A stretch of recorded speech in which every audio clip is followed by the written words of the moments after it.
தமிழலை நேயர்களுக்கு வணக்கம். இன்றைய முக்கிய நிகழ்வுகளை இந்த செய்தி தொகுப்பில் பார்க்கலாம்.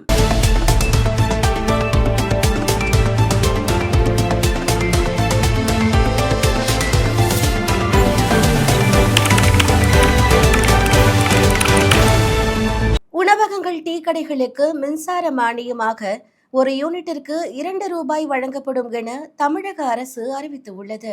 வணிக சிலிண்டர் தட்டுப்பாடு ஏற்பட்டு உள்ள நிலையில் தமிழகத்தில் உள்ள உணவகங்கள், டீ கடைகளில் வியாபாரம் பாதிக்கப்பட்டுள்ளது. எரிவாயுவிற்கு பதிலாக மின்னடுப்புகளை பயன்படுத்த வேண்டிய சூழல் உள்ளது. எனவே எரிவாயுவிற்கு பதில் மின்னடுப்பு பயன்படுத்துவதற்காக யூனிட்டிற்கு ரூபாய் 2 மின்சார மானியமாக உணவகங்கள், தேநீர் கடைகளுக்கு வழங்கப்படும். வணிக எரிவாயு சிலிண்டர் மீதான கட்டுப்பாடு இருக்கும் வரை இந்த மானியம் வழங்கப்படும் என்று தமிழக அரசு தெரிவித்துள்ளது. மேலும் தொழிற்சாலைகள் மாசு கட்டுப்பாட்டு வாரியத்தின் இசைவின்றி மாற்று எரிவாயுவை பயன்படுத்தவும் அனுமதி வழங்கப்பட்டுள்ளது.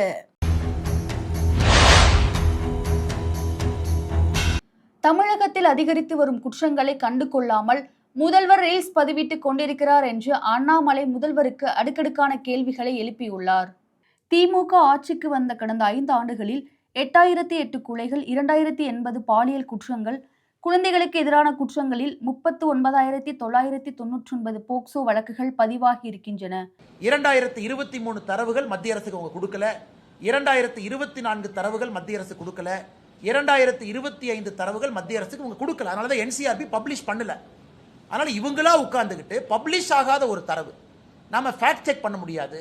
மத்திய அரசு கொடுத்திருந்தா பத்திரிகை நண்பர்கள் நீங்க டவுன்லோட் பண்ணி கிராஸ் செக் பண்ணுவீங்க. எதுவுமே செக் பண்ண முடியாம இவங்களா சேர்ந்து அடிச்சுடுறாங்க. 5 வருஷமும் சேர்ந்து 8008, 5 வருஷமும் சேர்ந்து போக்சோ வழக்கு 39,900 இப்படி அவங்க சொல்றதுல எங்களுக்கு நம்பிக்கை கிடையாது. அதனால் திராவிட முன்னேற்ற கழக அரசு அதிகாரிகளையும் தவறா பயன்படுத்துறாங்க. அதிகாரிகள் மீது பிரஷரை கொடுத்து நீங்கெல்லாம் பிரஸ் மீட் வச்சு சமாளிங்க. விளாத்திக்குளம் சிறுமி பாலியல் தாக்குதலுக்கு ஆளாகி கொலை செய்யப்பட்டதற்கு காரணமான குற்றவாளிகளை இன்னும் கைது செய்யவில்லை. ஆனால் இது எது குறித்தும் கவலை இல்லாமல் ரீல்ஸ் போட்டுக் கொண்டிருக்கிறார் முதலமைச்சர் ஸ்டாலின் என்று அண்ணாமலை கேள்வி எழுப்பியுள்ளார்.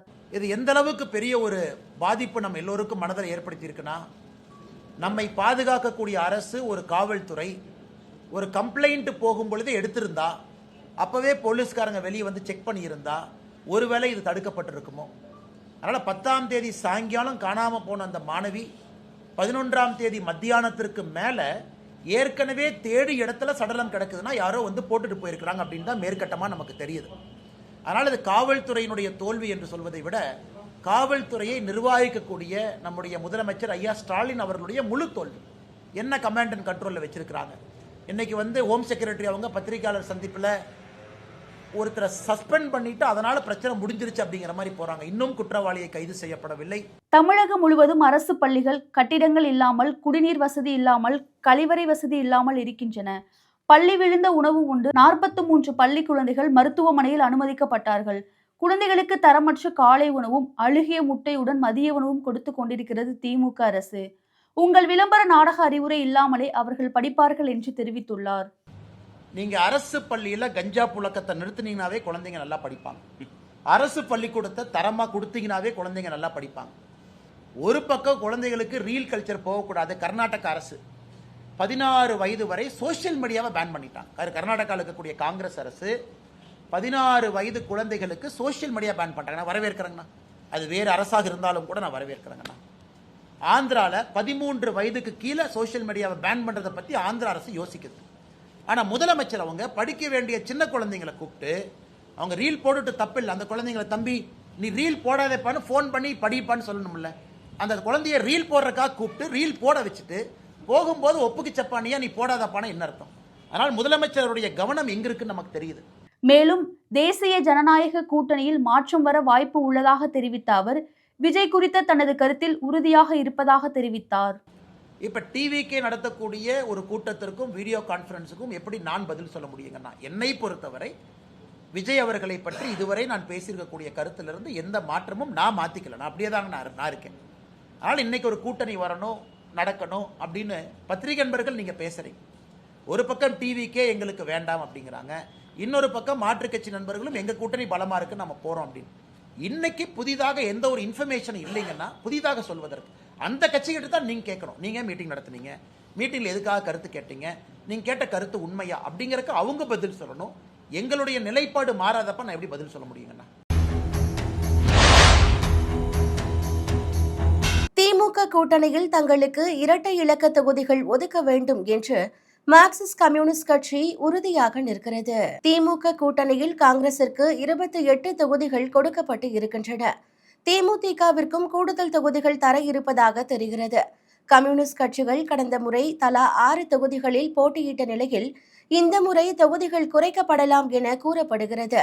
இந்த நிலையில் சென்னையில் செய்தியாளர்களிடம் பேசிய மார்க்சிஸ்ட் கம்யூனிஸ்ட் மாநில செயலாளர் சண்முகம், கூட்டணியில் காங்கிரஸ் தேமுதிகவிற்கு மட்டும் கூடுதல் தொகுதிகள், இடதுசாரிகளுக்கு மட்டும் மறுப்பது நியாயம் கிடையாது என்றும், இரட்டை இலக்க தொகுதிகளில் போட்டியிட விரும்புவதாக திமுகவிடம் தெரிவித்திருக்கிறோம் என்றும் கூறியுள்ளார்.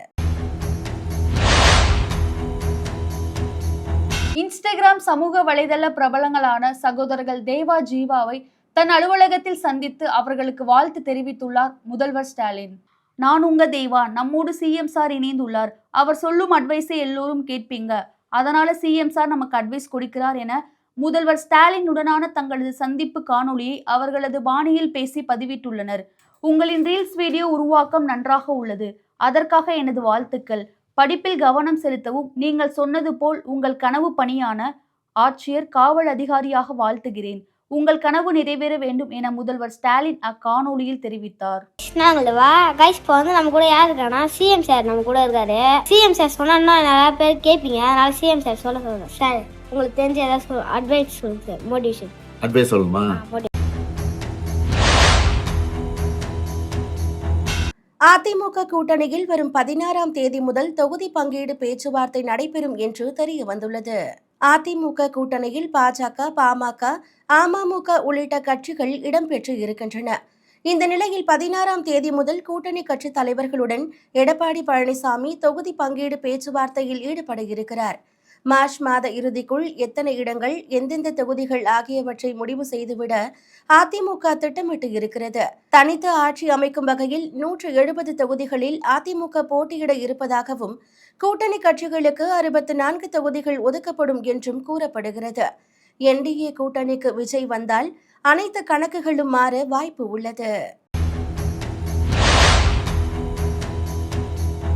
மத்திய மற்றும் கிழக்கு பசிபிக் பெருங்கடலில் ஏற்படும் அசாதாரண மாற்றங்களால் உருவாகும் எல் நினோ இந்த ஆண்டு பெரிய அளவில் பாதிப்பை ஏற்படுத்தும் என வானிலை ஆய்வாளர்கள் எச்சரித்து இருக்கிறார்கள். ஐரோப்பிய நடுத்தர கால வானிலை முன்னறிவிப்பு மையத்தின் புதிய தரவுகளின்படி இந்த ஆண்டு பூமி ஒரு சூப்பர் எல் நினோ நிகழ்வை சந்திக்கும் என்று கணிக்கப்பட்டுள்ளது. இதன் காரணமாக வட மற்றும் மத்திய இந்தியாவில் இதுவரை கண்டிராத வகையில் கடுமையான வெப்ப அலைகள் வீசக்கூடும். இயல்பை விட 5 டிகிரி செல்சியஸ் வரை வெப்பம் அதிகரிக்க வாய்ப்பு உள்ளது. மழைக்காலத்தில் மழையளவு குறைந்து விவசாயம் பாதிக்கப்பட வாய்ப்பு இருப்பதாகவும் எச்சரிக்கப்பட்டுள்ளது. ஈரான் இஸ்ரேல் அமெரிக்க போர் காரணமாக தங்கம் மற்றும் வெள்ளி விலை ஏற்ற இறக்கங்களை கண்டு வருகிறது. அதன்படி கடந்த 2 நாட்களில் தங்கம் மற்றும் வெள்ளி விலை குறைந்து வருகிறது. கடந்த 11ஆம் தேதி 1 கிராம் தங்கம் 15,120 ரூபாய்க்கும், வெள்ளி 1 கிராம் 300 ரூபாய்க்கும் விற்பனையானது. அதேபோல் 12ஆம் தேதி கிராமுக்கு 150 ரூபாய் குறைந்து 1 கிராம் 14,970 ரூபாய்க்கும், வெள்ளி கிராமுக்கு 10 ரூபாய் குறைந்து 290 ரூபாய்க்கும் விற்பனையானது. சென்னையில் இன்று 22 கேரட் ஆபரண தங்கத்தின் விலை கிராமுக்கு ரூபாய் 140 குறைந்து 1 கிராம் 14,760 ரூபாய்க்கும், சவரனுக்கு ரூபாய் 1,120 குறைந்து 1,18,080 ரூபாய்க்கும் விற்பனை செய்யப்படுகிறது. தங்கத்தைப் போலவே வெள்ளி விலையும் இன்று குறைந்து உள்ளது. வெள்ளி விலை ரூபாய் 10 குறைந்து 1 கிராம் வெள்ளி ரூபாய் 280க்கும், பார் வெள்ளி 2,80,000 ரூபாய்க்கும் விற்பனை செய்யப்படுகிறது. தொகுதிக்கு 5 கோடி ரூபாய் செலவு செய்ய வேட்பாளர்கள் தயக்கம் காட்டியதால் கூட்டணிக்கு செல்லலாமா என்பது பற்றி விஜய் ஆலோசித்து வருவதாக தெரிகிறது. விஜய் தலைமையிலான தமிழக வெற்றி கழகம் சட்டமன்ற தேர்தலில் 234 தொகுதிகளிலும் தனித்து போட்டியிட விரும்புகிறது. இதற்காக விருப்பமனு அளித்தவர்களிடம் விஜய் நேர்காணல் நடத்தினார். தொகுதிக்கு 5 கோடி செலவு செய்ய முடியுமா என்று கேட்டதற்கு பெரும்பாலானோர் முடியாது என்று கூறியதாக தெரிகிறது. எனவே என்டிஏ கூட்டணிக்கு போகலாமா என்ற முடிவுக்கு விஜய் வந்திருப்பதாக தெரிகிறது. கரூர் வழக்கில் ஆஜராகி டெல்லி செல்லும் அவர் பாஜக நிர்வாகிகளை சந்திக்கலாம் என்றும் கூறப்படுகிறது. அதிமுகவுடனும் பேச்சுவார்த்தை இறுதி கட்டத்தை எட்டியிருப்பதாக தகவல்கள் தெரிவிக்கின்றன. அதிமுக கூட்டணிக்கு தாவேக வந்தால் 50 தொகுதிகள் வரை கொடுக்கப்படும் என்று எதிர்பார்க்கப்படுகிறது. ஜெர்மனியின் முன்னணி கார் தயாரிப்பு நிறுவனமான வோல்க்ஸ்வேகன் வருகின்ற 2030ஆம் ஆண்டுக்குள் 50,000 பேரை பணியிலிருந்து நீக்கப் போவதாக அறிவித்துள்ளது. வோல்க்ஸ்வேகன் நிறுவனம் தனது 88 ஆண்டுகால வரலாற்றில் முதன்முறையாக ஜெர்மனியில் ரெஷடன் நகரில் உள்ள ஒரு தொழிற்சாலையை மூட முடிவெடுத்துள்ளது. இதன் மூலம் அடுத்த 4 ஆண்டுகளில் 50,000 பேரை பணியிலிருந்து நீக்கப் போவதாக அந்நிறுவனம் அறிவித்துள்ளது. தனுஷ் நடிப்பில் உருவாகும் அடுத்த படத்தில் கதாநாயகியாக காந்தாரா 2 புகழ் ருக்மணி வசந்த் நடிக்க உள்ளதாக தகவல் வெளியாகியுள்ளது. நடிகர் தனுஷ் நடிக்கும் 55வது படத்தை இயக்குனர் ராஜ்குமார் பெரியசாமி இயக்குகிறார். நடிகர் மம்முட்டி, சாய் பல்லவி, ஸ்ரீலீலா ஆகியோர் நடிக்கும் இப்படத்தின் 2ஆம் கட்ட படப்பிடிப்பு பணிகள் தற்போது தொடங்கியுள்ளது. இதனைத் தொடர்ந்து லப்பர் பந்து இயக்குனர் தமிழரசன் பச்சமுத்துவுடன் தனுஷ் இணைவதாக கூறப்பட்ட நிலையில் இந்த படத்திற்கான முதற்கட்ட பணிகளும் தொடங்கிவிட்டன. இதில் கதாநாயகியாக ருக்மணி வசந்தை நடிக்க வைக்க பேச்சுவார்த்தை நடைபெறுவதாக தகவல் வெளியாகியுள்ளது. கவிஞர் வைரமுத்துவுக்கு இலக்கியத்திற்கான மிக உயரிய விருதான ஞானபீடம் விருது வழங்கப்படுகிறது. இந்தியாவில் இலக்கியத்திற்கான மிக உயரிய விருதாக ஞானபீடம் விருது கருதப்படும். தமிழில் 1975இல் எழுத்தாளர் அகிலனுக்கும் 2002ஆம் ஆண்டு எழுத்தாளர் ஜெயகாந்தனுக்கும் இந்த விருது வழங்கப்பட்டது. 24 ஆண்டுகளாக தமிழ் எழுத்தாளர்கள் யாருக்கும் ஞானபீடம் விருது வழங்கப்படவில்லை. இது பற்றி கவிஞர் வைரமுத்து தனது வேதனையை வெளிப்படுத்தி இருந்தார். 7 தேசிய விருதுகள், பத்மஸ்ரீ, பத்மபூஷன், சாகித்ய அகாடமி விருதுகளை பெற்றவர் வைரமுத்து. ஞானபீடம் விருது கிடைத்திருப்பது பற்றி மகிழ்ச்சியை வெளிப்படுத்திய கவிஞர் வைரமுத்து, ஞானபீடம் விருது இலக்கியத்திற்கு பெரிதினும் பெரிது, தமிழுக்கு அரிதினும் அரிது, என் வயதை குறித்து விட்டது, இனி என் பயணம் புதிய பாய்ச்சலோடு தொடரும் என்று குறிப்பிட்டுள்ளார். மேலும் செய்திகளுக்கு தொடர்ந்து இணைந்திருங்கள் தமிழலை செய்திகளோடு. நன்றி, வணக்கம்.